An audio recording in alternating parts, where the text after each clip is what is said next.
Thanks, Rob, for the introduction and the welcome. My background in academic life has been in three areas: in geography, in history, and in education.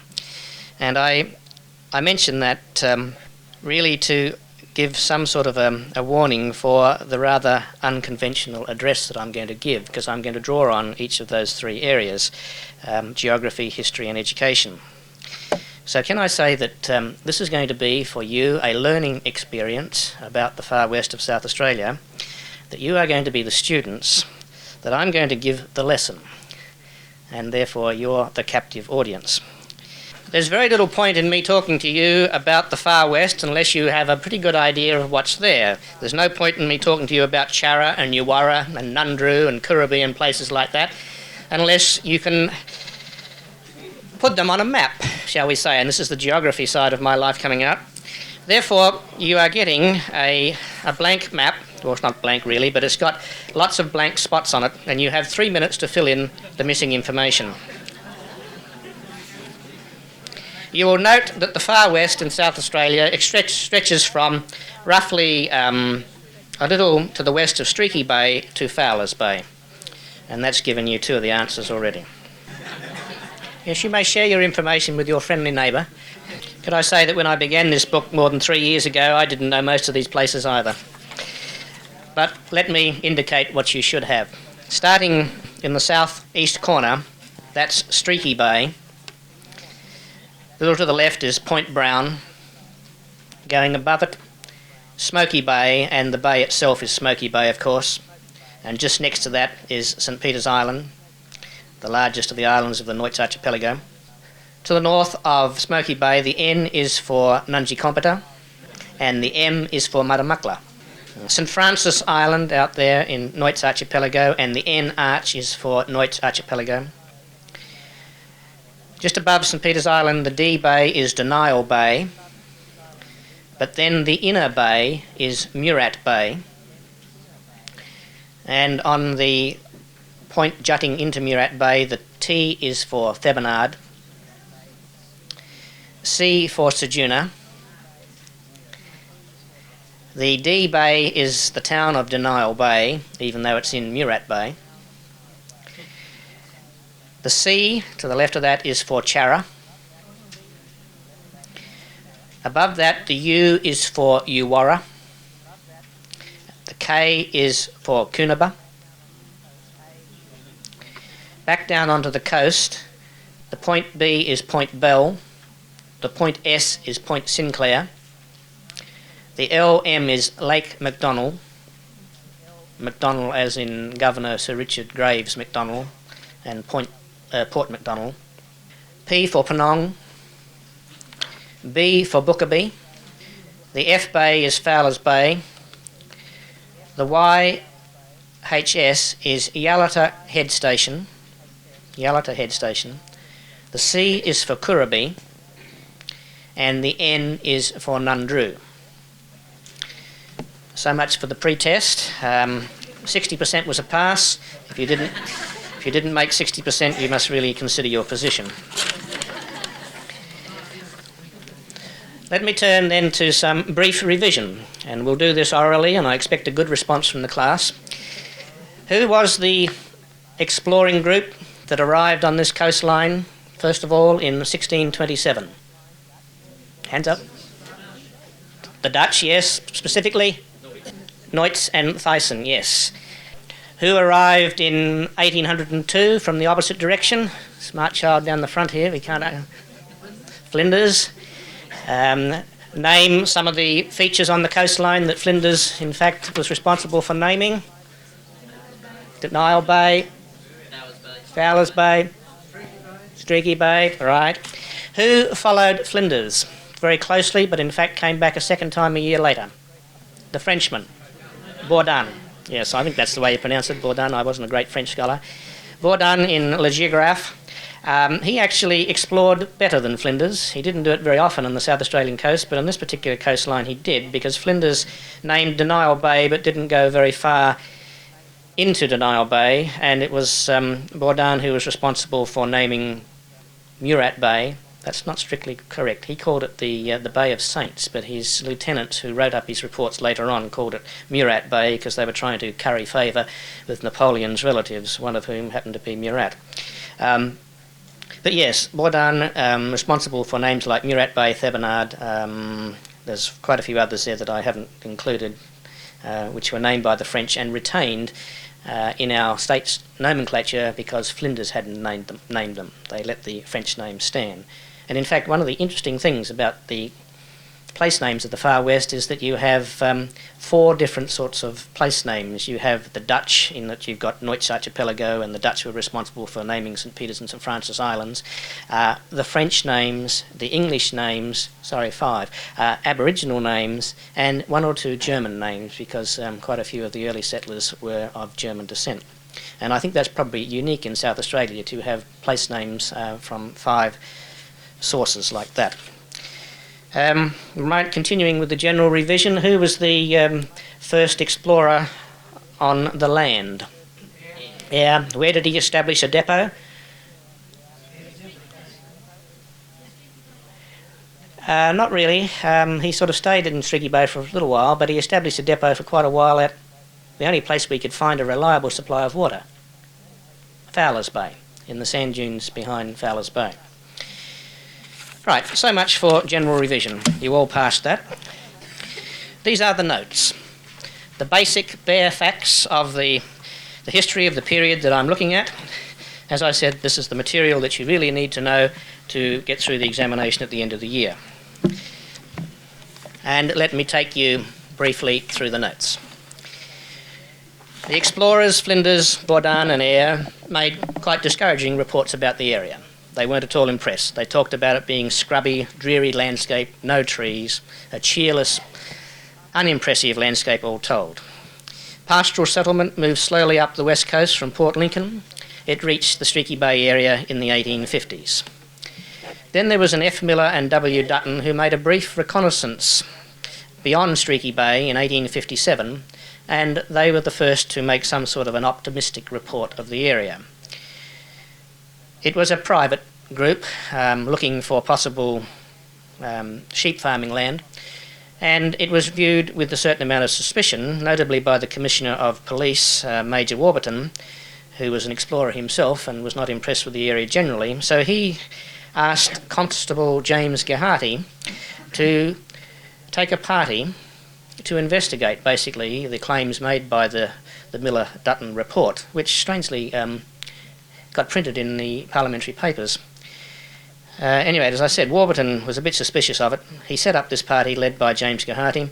It included Trooper Mudge, and those of you who know the West Coast would realise that that is how the Mudge people got to get to the West Coast and subsequently became very prominent people in Streaky Bay and Ceduna areas.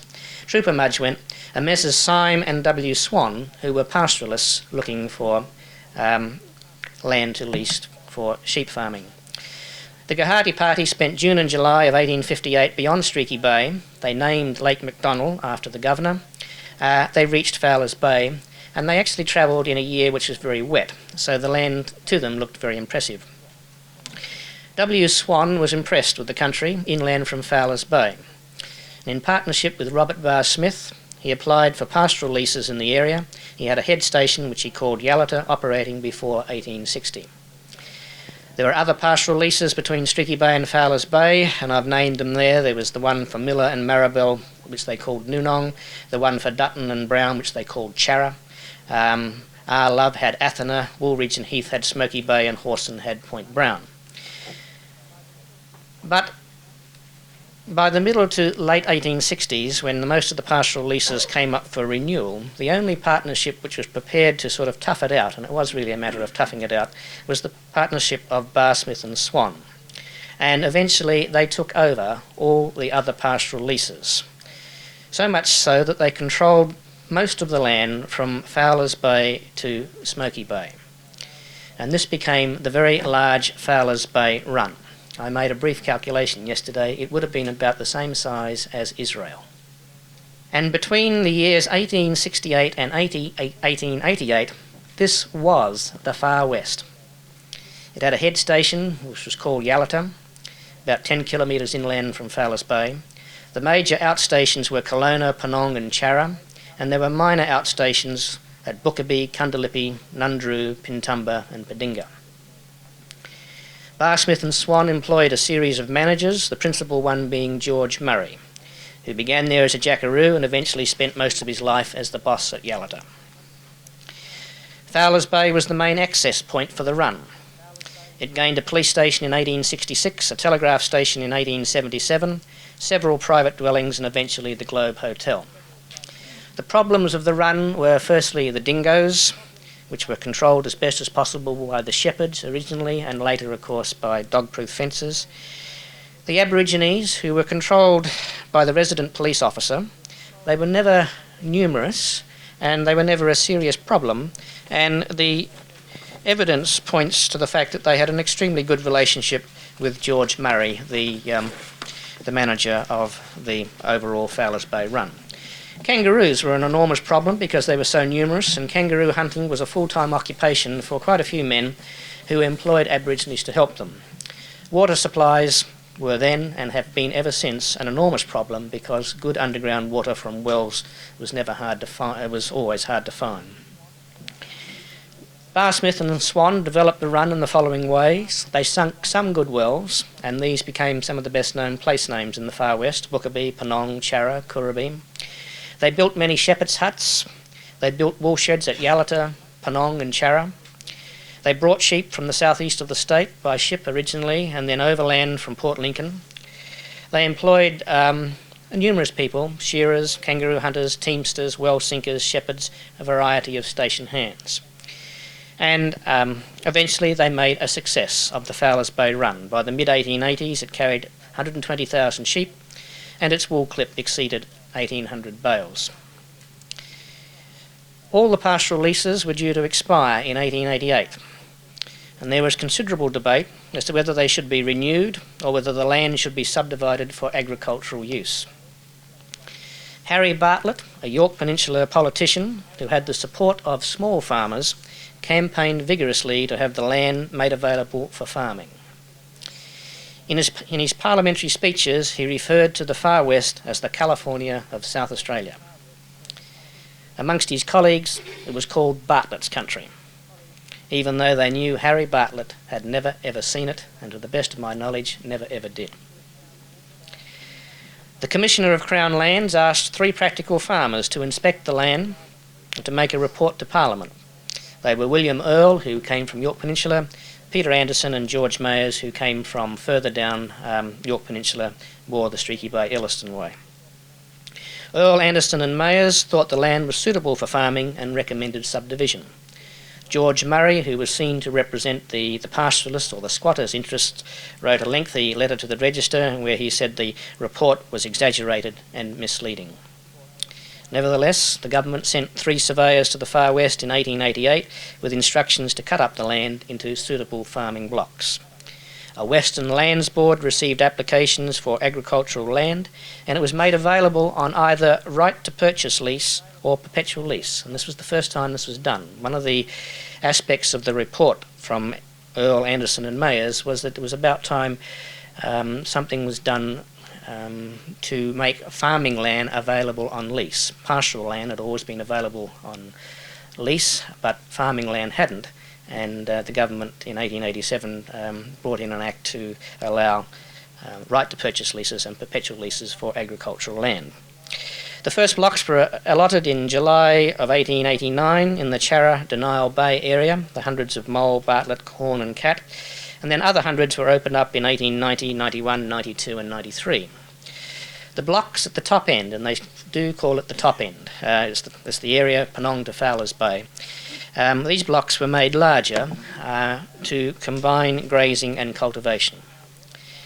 The settlers who went to the far west came from the following areas: up the coast from Port Lincoln, Elliston and Streaky Bay, from York Peninsula in large numbers, encouraged by the politician Harry Bartlett, encouraged by William Earl, one of the 3 men who made the report.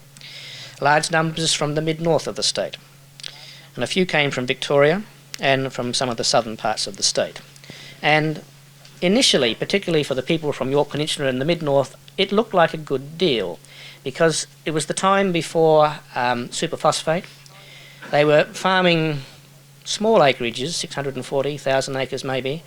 The soil was tending to be exhausted, and opening up on the far west, the California of South Australia, were these large blocks, 2,000-3,000 acres, on what appeared to be very cheap rentals for either right to purchase leases or perpetual leases. So the prevailing philosophy amongst many of them was, well, I've got sons sort of growing up. If I sell up here, take my capital, get one of these blocks in the far west, I can start again on 3,000 acres, pay this very cheap annual rental, and hopefully make a great success in this area that Harry Bartlett is calling the California of South Australia. So that's sort of superficially the reason why many of them went. They sold up what they had, took their farm machinery that they had, and they trekked overland to the far west to start again with a deal which looked superficially to be a good deal. So it says, note 25, dozens of families trekked overland from York Peninsula and the mid-north. They travelled with their wagons via the Gawler Ranges, Yardea and present-day Wirrala. Many others went to the far west on coastal sailing ships, notably the Wallamai, a two-masted schooner. That was the most common ship, but there were several others. The problems that they had when they got there were, firstly, a lack of water, a lack of good underground water in particular, and many of them had to condense seawater for drinking purposes. They had to clear the mallee scrub. The Aborigines were less friendly once their lands were being fenced for small farms and they couldn't sort of wander over the landscape in their sort of semi-nomadic way as they'd done for centuries. There were great problems of cartage, long hauls to collect supplies from the ports, long hauls to get water from the few good wells, long hauls to sell their wheat at the ports. And there were problems, great problems of isolation and loneliness. To maintain the settlement in the far west, the coasters, as they tend to call themselves, have battled for a century to get towns. Charra, Penong, Fowlers Bay, Denial Bay, Ceduna and Smoky Bay were all laid out as government towns, and Ceduna has been really the only success story. The big problem of water, partially solved by the Todd River main, which reached Ceduna in 1928 and has gone no further, much to the disgust of the people who live west of Ceduna. A railway line, the Port Lincoln to Ceduna line, was opened in 1915. It was extended to Penong in 1924. A deep sea port at Thevenard, which was the first concrete jetty in South Australia. The jetty itself was completed in 1920.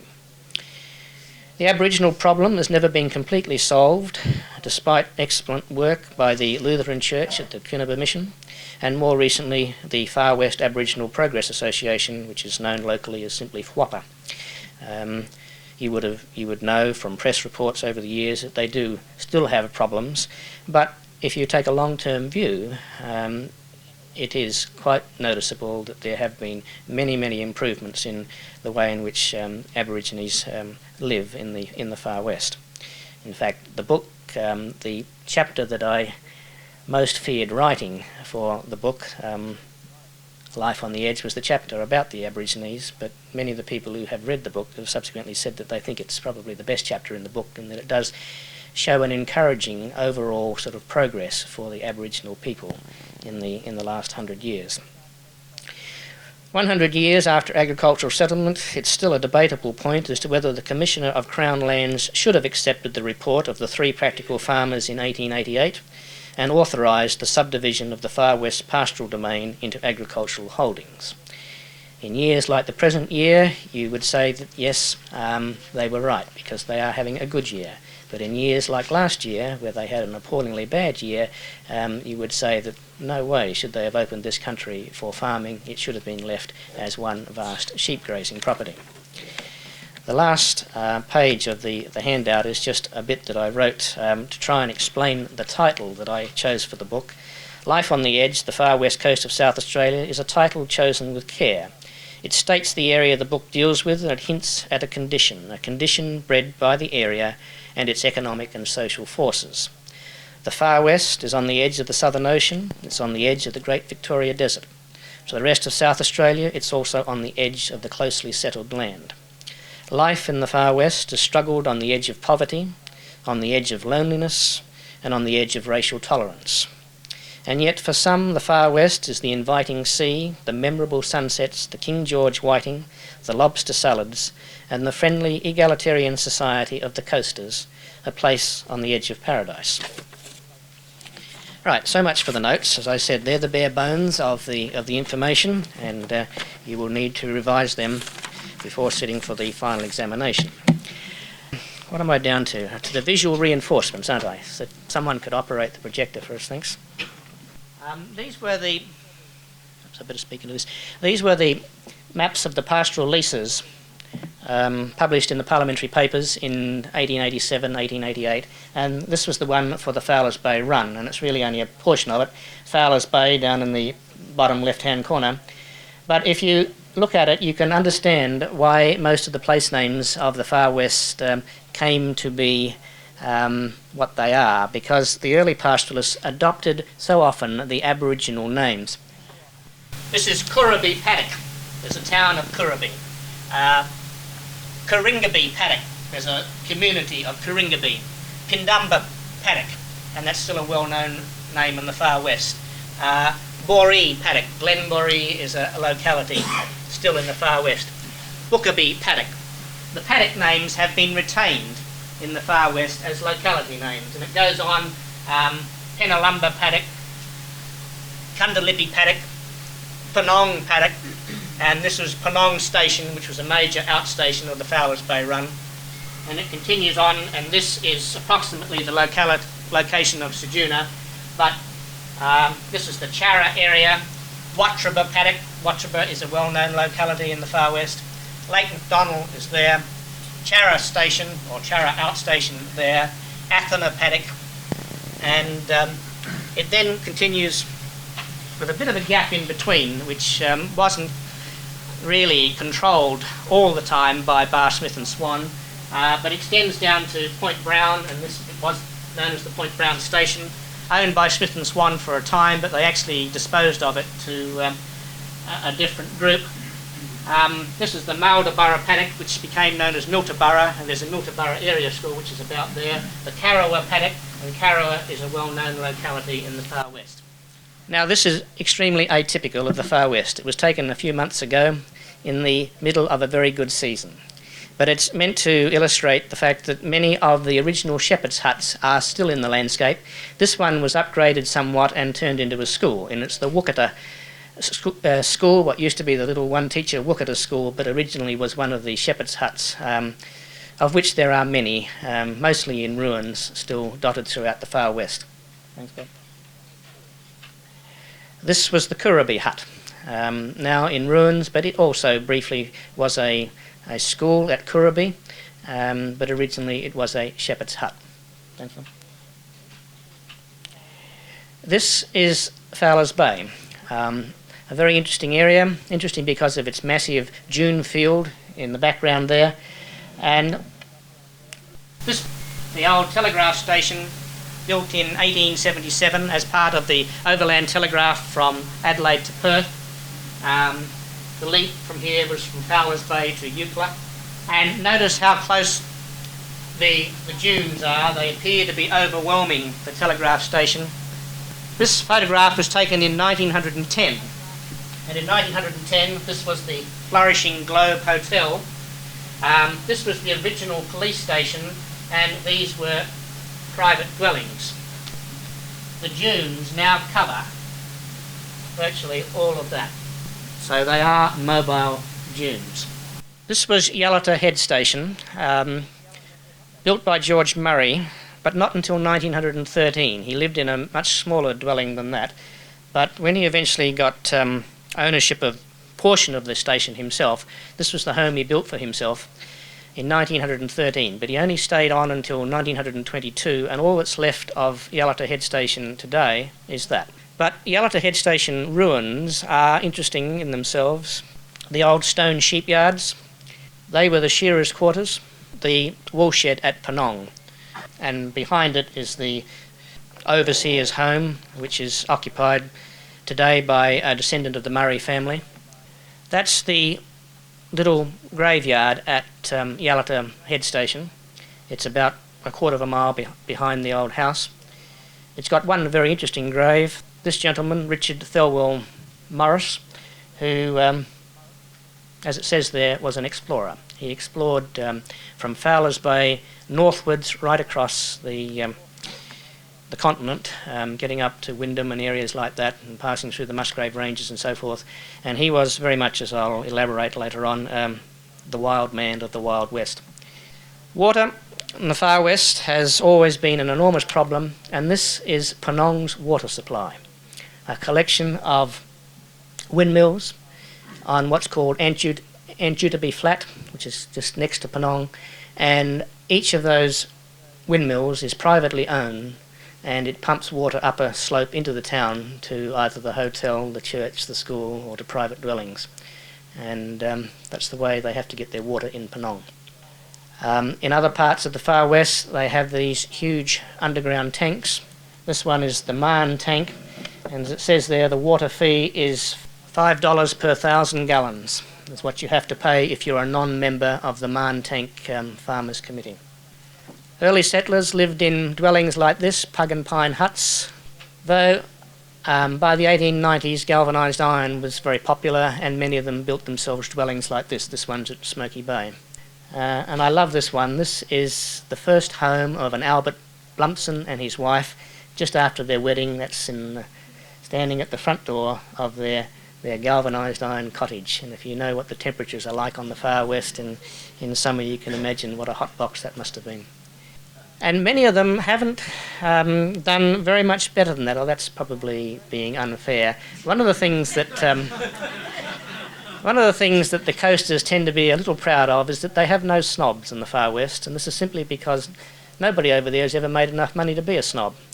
It's always been a struggle, and those that have stayed on and on and on and passed the farm down to members of the family have done a little better, but it is very rare that anybody has done as well as this particular gentleman who built this imposing place right on the foreshore of Smoky Bay after many, many years of farming nearby.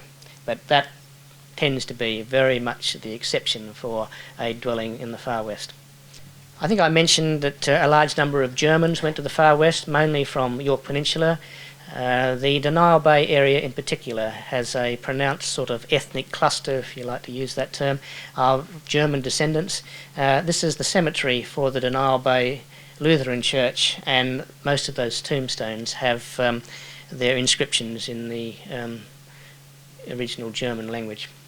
This was the Wallamai, the two-masted schooner which brought many, many families to the far west under difficult conditions. They were seasick, they had to sort of clamour around the deck over strippers and even in some cases draft horses and sheep and cattle. And the whole history of transportation to the far west is an interesting history in itself. They had to do things like this in the early days, take their wheat by dray into the water, offload it into a small dinghy and take it out to the ship anchored offshore. They've had many different ships trading backwards and forwards from Port Adelaide to the far west, but two that lasted for decades. One was the Wookata, and this was the Wookata, and the other was the Yandra. Very well loved ships in the far west, and they were the supply lines for the far west for, as I said, decades and decades. It was an area of camels, used quite extensively, particularly up around the Fowlers Bay area. This was the policeman of Penong and his way of getting around in about 1915. Many teachers who went to the far west in the 1930s would probably remember this, because this was the rail car on the railway line, which took 2 days to go from Port Lincoln to Ceduna with an overnight stop at Minapa. This was called a Fagel car, and it was, as it looks to be, a converted bus with railway wheels on it.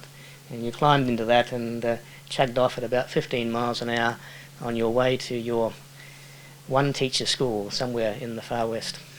This is the interesting town of Denial Bay, interesting in that it has virtually disappeared, or the original town of Denial Bay has. This was Denial Bay in about 1915, when it had a large store owned by J. Darling and Sons, and this was a general store, one of the Betts Limited stores, of which there were many in the peninsula, and that was Denial Bay's heyday. Also, there was a hospital, a doctor's residence, several other houses not shown here, and they've all disappeared. And basically they've all disappeared because Ceduna became the popular town and Denial Bay didn't have water, didn't have a railway line, and it faded from the scene. The west coast, of course, has some spectacular coastal scenery.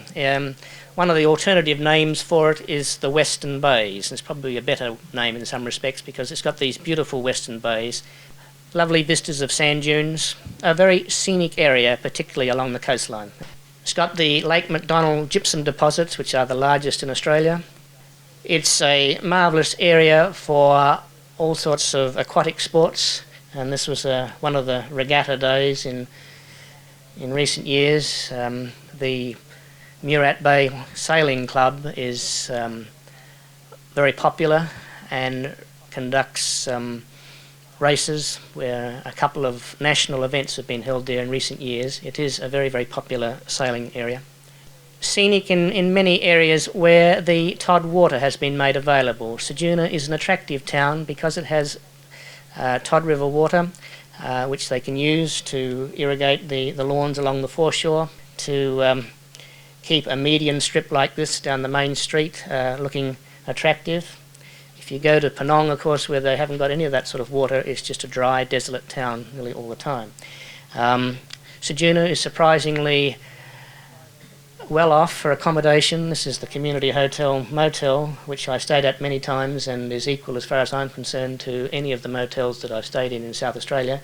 Ceduna has 4 motels. Of course, it's a major stopover place on the sort of overland trek between Adelaide and Perth.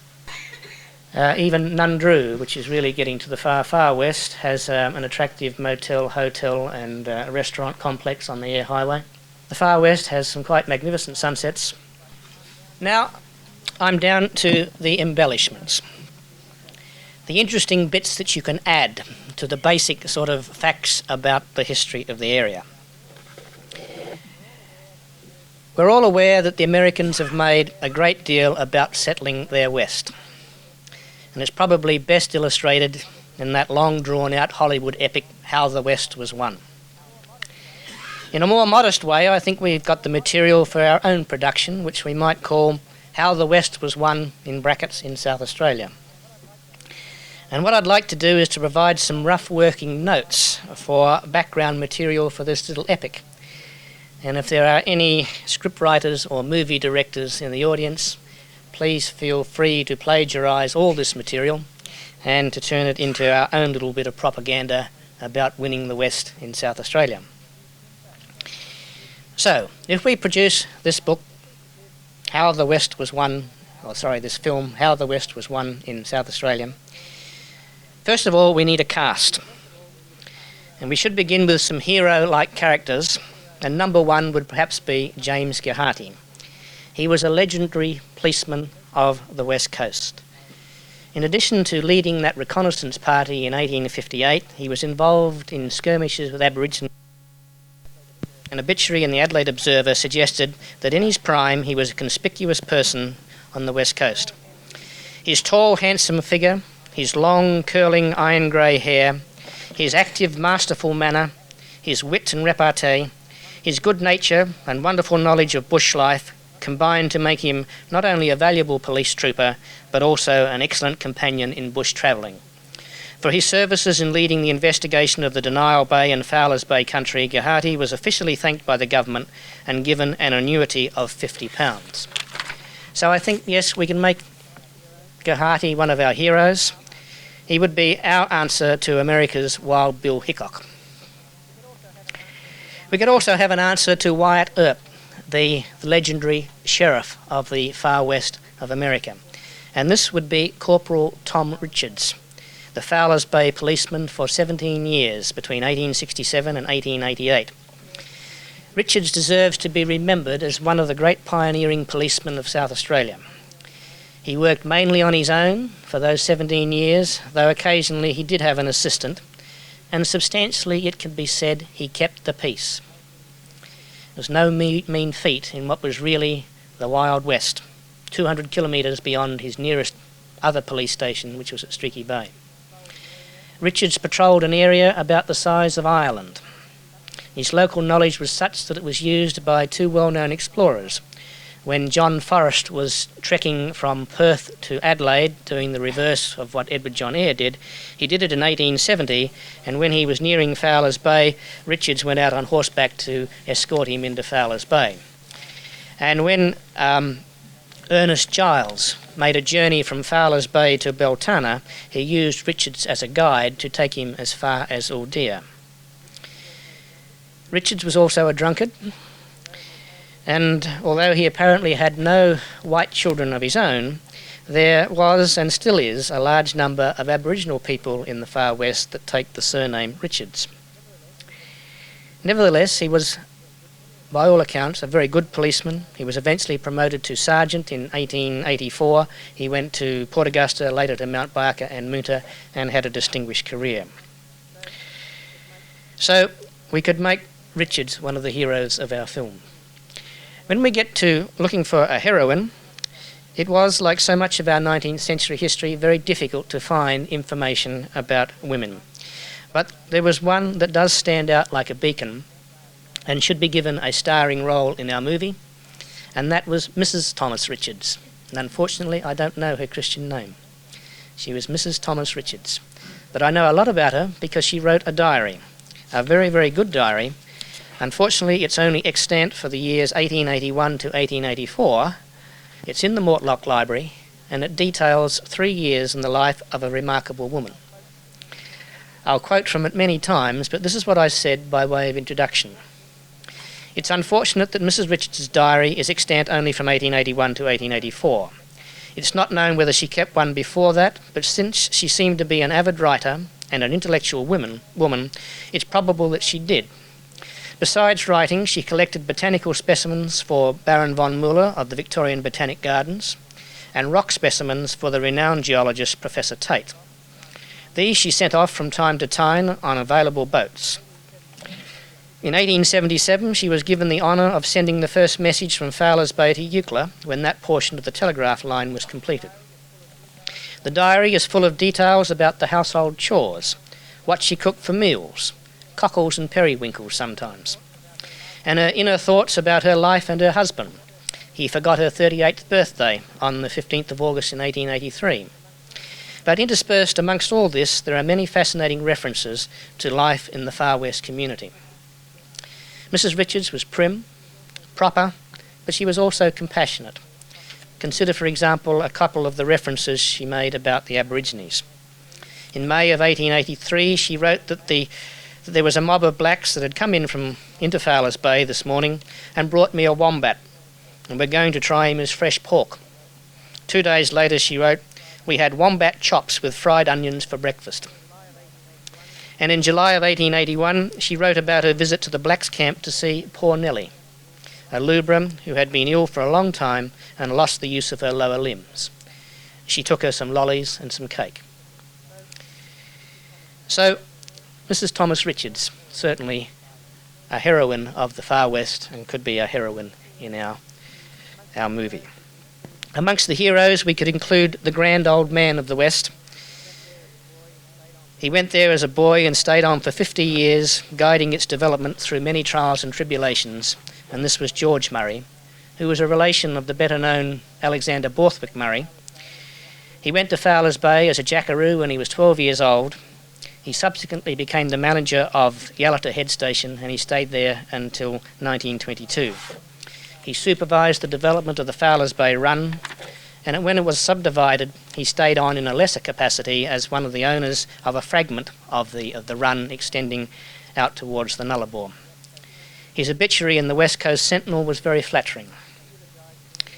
It eulogised him excessively. It called him the Great White Chief of the far west coast. He was a wonderful friend to his neighbours. The blacks, scores of whom were always on the Yalata property, held him in something approaching veneration. He was big-hearted, generous, respected, esteemed by all. He made friends everywhere, and it is said that he has never had an enemy in the world. He eventually retired to Adelaide. He died when he was 82, and he's buried in the Mitcham Cemetery. Well, so much then for the starring roles. George Murray, Mrs. Thomas Richards himself, and James Gahati. Then we could have some cameo roles for certain people. Firstly, the Mad Explorer. And this was Richard Thelwell Morris, who lived for many years at Yalata Head Station, probably sponged off the Murrays there for many years. He used it as a launching pad for his explorations across the continent. He died in 1909 and he's buried at Yalata, as you saw his tombstone. Some idea of his madness might be gauged from the following letter he wrote in 1899 to his exploring comrade, Winnicky. It goes, "My dear Winnicky, here we are again, as the clown says in the circus. But before beginning, let me inform you that I've sworn off whisky from this day evermore, and when I say that, I need say no more. I gave my friends here a terrible fright by having a fit, which they thought would remove RTM." He called himself RTM, Richard Thelwell Morris, RTM. "They thought would remove RTM from this material world. Rather than risk any more of these sensational acts, I've knocked it off forever." Well, in fact, he didn't. He died at the age of 49, I suspect from cirrhosis of the liver. He was certainly the wild man of the West Coast, and they tell some marvellous stories about his antics in the Globe Hotel at Fowlers Bay. Then we could have a cameo role for a failed squatter. This was James Hearn, and in the West Coast he's referred to as Jimmy Hines for some reason or other. And if you live in the West Coast, you very often pronounce lots of words differently from what you do over here on what they call the mainland. And if I give you a classical example, you'd probably all be aware of Peter Bubner, who plays football for Centrals. Well, if he was living on the West Coast, he would be known as Peter Boobner. Boobner is the way you pronounce it over there. At any rate, Jimmy Hines, or James Hearn, overlanded sheep to Venus Bay in 1860, and from there he went further west, taking up a series of pastoral leases. He spent a small fortune sinking wells and had hardly any success. Down to his last few pennies, he opened a store on the shores of Murat Bay, where Ceduna is today. Here he traded with the wheat farmers when they arrived in the 1890s, but he lost out in competition with the chain stores of W.H. Betts Limited. Jimmy Hines ended up in the Destitute Asylum here in Adelaide, writing begging letters like the following. The Destitute Asylum, January the 25th, 1915, to J. Lowe Esquire and family, my dear friend. I feel ashamed, but I'm going to beg. Would you and some of your friends make me a gift of 5 shillings? I do not suppose I will ever be able to give you more than my best wishes and thanks. Yours truly, James Hearn. So he was a squatter who was not a success. Then a role for the incompetent politician. And there were a few to choose from here. But by far the worst was the Harry Bartlett of York's Peninsula. He was put into Parliament by the small farmers. He went into the House of Assembly in 1887. He lasted until 1896. And throughout that period he spent most of his time agitating, in his own words, to have the large estates in the colony cut up and made to carry humans instead of sheep. He had a special hatred for the Fowlers Bay Run and for that bloated squatter, Robert Barr Smith. He theorised that the Fowlers Bay area was good farming land, and I say theorised because he never saw it. This didn't stop him from labelling it the California of South Australia. His parliamentary colleagues, sick to death of hearing about it all the time, called it Bartlett's country. Harry Bartlett was bombastic and a rough and tumble debater in the House. He looked forward to the day when Fowlers Bay would be a bigger port than Port Adelaide, and its railways into the hinterland would extend as far as the Musgrave Ranges. As I said, he never ever went there. But his constant agitation and his wild exaggerations induced many families, particularly from York Peninsula, to go to the far west. Some years later, in 1899, The feelings about him were aptly expressed by another politician, David Mackenzie, when he said in the House of Assembly, "Bartlett should be confined in jail, and if Bartlett went to Fowlers Bay, he would stand a very good chance of being lynched." Actually, Mackenzie said that, it's recorded in Hansard, but about half an hour later he rose in the House again and wished to apologise for his remarks that he made about Mr Bartlett, who was no longer a Member of Parliament. But nevertheless, he did say it. Then we could probably find space for a pioneering schoolteacher. And here we could pay tribute to the many young single women who went to the far west to teach the settlers' children in tiny one-teacher schools. And perhaps in an effort to attract federal funding for our movie, we might be a little shrewd and use as our example a certain Miss Lee, who taught in a timber and iron hall at Wandana, just outside of Ceduna.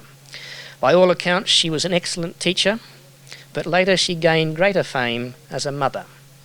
She married an itinerant congregational minister and had a son she called Robert James Lee Hawke. So as I said, if we put her in, we might get a bit of money from the federal government. Besides these 4 cameo roles, we could probably squeeze in appearances for an unregistered doctor. They were the most common type in the early days in the far west. They couldn't get good doctors, they could get unregistered ones very often. There was a certain Dr. Charles Abbott of Denial Bay, who was a very good example. He was quite a brilliant man. He was not registered in South Australia. Eventually he became registered in South Australia and promptly left Denial Bay. Some of his descendants are now prominent figures in the legal profession here in South Australia. We should also give a mention to Pastor C.A. Weebush, the founding superintendent of Cunaba Mission, because he was really a heroic missionary who stayed for many years helping the Aborigines in the far west. And in the difficult area of giving some representation to Aboriginal people, I think I would find parts for Mompi, who was the housebreaking scourge of the settlers in the 1890s, and for Annie Wombat, who I knew personally as a child. She was the lovable matriarch of a whole clan of wombats who still live in the area. Right, so much for casting for the movie. To make sure that we get a good big box office hit, we need some authentic big screen action scenes, and I've got a few suggestions.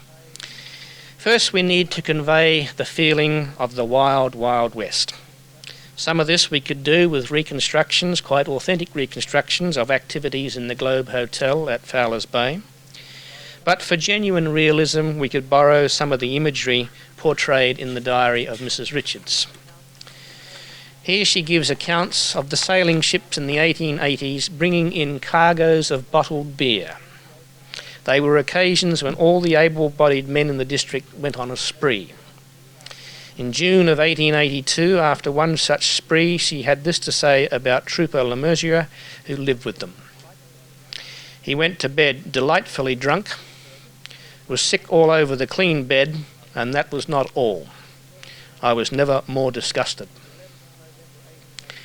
On the 11th of November 1882, when the Grace Darling was again in port, she wrote, "There were 8 jackasses drinking and singing the whole night, day and night. Melville, Gaskell, Harrison, Lloyd T, Lloyd E, Beeden, Thompson and Herbert. About midnight I heard a great noise and I feared it was the blacks' camp. Got out of bed, I went to the window and found it was the white folks singing Marching Through Georgia." Strutting up and down the only street of Fowlers Bay at midnight singing Marching Through Georgia. We could make a spectacular reconstruction of a kangaroo hunt. And here again we could use Mrs. Richards' imagery. I'm sure a creative film director could make it outshine the buffalo hunts of the American movies. In the diary there's this detailed and sympathetic description of a kangaroo hunt. It was at Penong, and 4 buggies and a cart went out laden with spectators to watch the event. Some 20 horsemen and a number of blacks went out to round up the poor things for slaughter. Soon we heard the dogs bark and the blacks hoot, so we took our seats.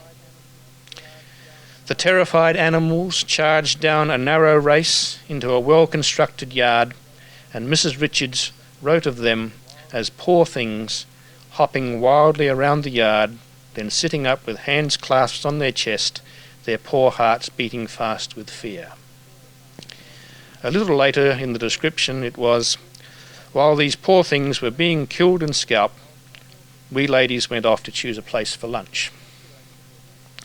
In fact, they were hit over the head with wooden waddies, and R.T. Morris gives a few other details about the kangaroo hunts in his private papers. He dwelt on the fact that the whites found it advantageous to employ blacks because of their knowledge of the ways and habits of the kangaroos and their ability in tracking and shooting them. Thousands of dozens of skins were sent away to Adelaide, where they were sold at auction, and then shipped principally to America to be used for the insides of railway carriages, bookbindings and gloves. One of the big features of the American movies was the wagon trains rolling westward, taking the new settlers to the promised land. We could do something the same on a smaller scale, and take as one example the trek of the Hofrichter and Henke families, which was described thus. August Heinrich Hofrichter Jr. and his wife Maria Bertha nee Jericho packed as many goods and personal belongings into an English wagon as possible. This was drawn by 5 horses and driven by August. Behind came a covered spring cart drawn by 3 horses urged along by Maria, who at the same time kept an eye on their 3 young children, one a baby of 6 months. They left South Kilkerran with the Henke family on the 8th of February 1892 and travelled through Cadina onto the Port Wakefield Road and then along the main North Road. Friends at Melrose advised them to turn back, warning them of the heat, the flies and the incredible shortages of water. Despite this, they pushed on, but the cows tied behind the wagons had to be sold at Port Augusta because of hoof soreness, which barely allowed them to walk. They crossed the Gulf at its most northerly point, pushed westward through the sparse station country and eventually reached Wirrala. From there it was a comparatively short trip to the blocks of both families a few miles north of Denial Bay. They were 45 days in the bush. Cooking was done in camp ovens along the way, laundry only at government tanks, and drinking water for adults, children and the stock had to be carried in a 100-gallon tank on the wagon. Incredibly, there was even a shortage of firewood along some parts of the track, so the wives and children sometimes collected camel dung to use as fuel. So I think we could dress that up as something similar to the wagons rolling westward. The American movies always had a posse chasing the Indians, and we can even duplicate that. This time it comes from the reminiscences of a Margaret Jenkins. She wrote a series of newspaper articles she called The Early Years. By 1905, relationships with the Aborigines were very bad around Penong.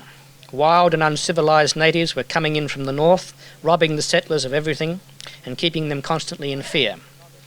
In one instance, Mompi, the acknowledged chief lawbreaker of the district, was arrested with tambo for larceny of clothing and goods from Mr. Weber's tent, tobacco from Mr. Osborne, 2 fowls from Mr. Saunders, and also the wilful burning of the flooring in an unoccupied dwelling belonging to C.B. Beck. The Register reported that when Mr. Weber was asked whether he would prosecute Mompi, he replied, "No, I'm not going to lose my time going to Fowlers Bay to prosecute, because if he's sent to jail, the government will not keep him there. No, I'm going to buy a rifle." And the Register indicated that Mr. Weber's sentiments fully expressed the feelings of the settlers in the district at present. In another instance mentioned in the early years by Margaret Jenkins, the equivalent of a Wild West posse was formed by the men of Penong to hunt down several housebreakers. Paul Smith's house was burgled, his best suit was stolen, all his fowls were shot, and his furniture, crockery and foodstuffs were vandalised. He immediately sent a telegram to the Fowlers Bay police about the incident, but since he had to wait a day or two for a trooper to come to investigate, and there was evidence that the Aborigines were breaking into other farmhouses east of Penong, he set off with a party of men on horseback to hunt them down. About a week later, the posse, the police trooper from Fowlers Bay, and the natives all met up near Coonabar. History does not record the exact details of the confrontation, but it's known that the offending Aborigines each spent 3 months in the Port Lincoln jail. Well, I think we could also dress that up as a great posse charging across the landscape after the Aboriginal housebreakers. So much for the action scenes. But to balance the whole thing out and to give realism to the whole movie, we really need to dwell somewhat on the hardships of the area, and they were considerable. And we could do this by using the so-called Blumpson letters. These are a series of letters sent by dutiful sons from Smoky Bay to their parents back in Adelaide in 1905 to about 1910. Most of the letters were written by Joe Blumpson, who was young, single, and trying to make a farm from virgin scrub. We could portray him as sitting in his pug and pine hut, writing by the aid of a kerosene lamp and saying things like the following. My mail did not turn up last mail day, and as I'd not seen anyone for 23 days, I started out to see if there was anybody left in the world. The flies have treated us badly during the past week. I've had 1 bung eye and 4 bung lips during the week, and it's not been very pleasant. I feel so miserable at times. The present is so dreary, and the future does not seem to provide anything but continuous exile. I wonder how a fella can keep up so well on bread and meat and porridge 3 times a day. I've not seen a woman for 2 months. I went to a party last Friday, but it always makes me discontented to go amongst people and then to return to this loneliness. One of the greatest hardships in the early years was, of course, lack of medical care. And here again, Mrs. Richards provides a moving story that could make excellent film footage. On the 28th of August 1883, Durwood, the shearer's cook at Penong Outstation, died. The day before, he'd complained of stomach pains, and in the afternoon he was found on the track to Fowlers Bay in a semi-conscious and delirious condition.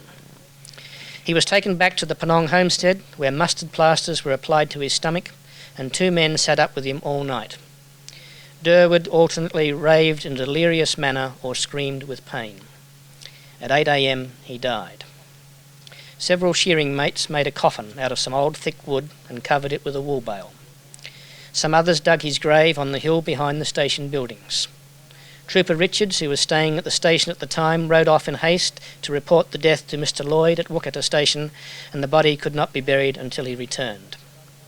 Late on the 29th of August, the body was in its open grave and hundreds of blowflies were swarming around the coffin. Richards returned with a death certificate and a report that an inquest was not necessary. Durwood's grave was filled in at 5 p.m. 30 shearers stood by, some of them in tears, and the wreaths of everlasting flowers, painstakingly collected all day, were laid on the mound of dirt. Nobody knew the cause of death. I used that as an introduction to the chapter on medical facilities in the Far West.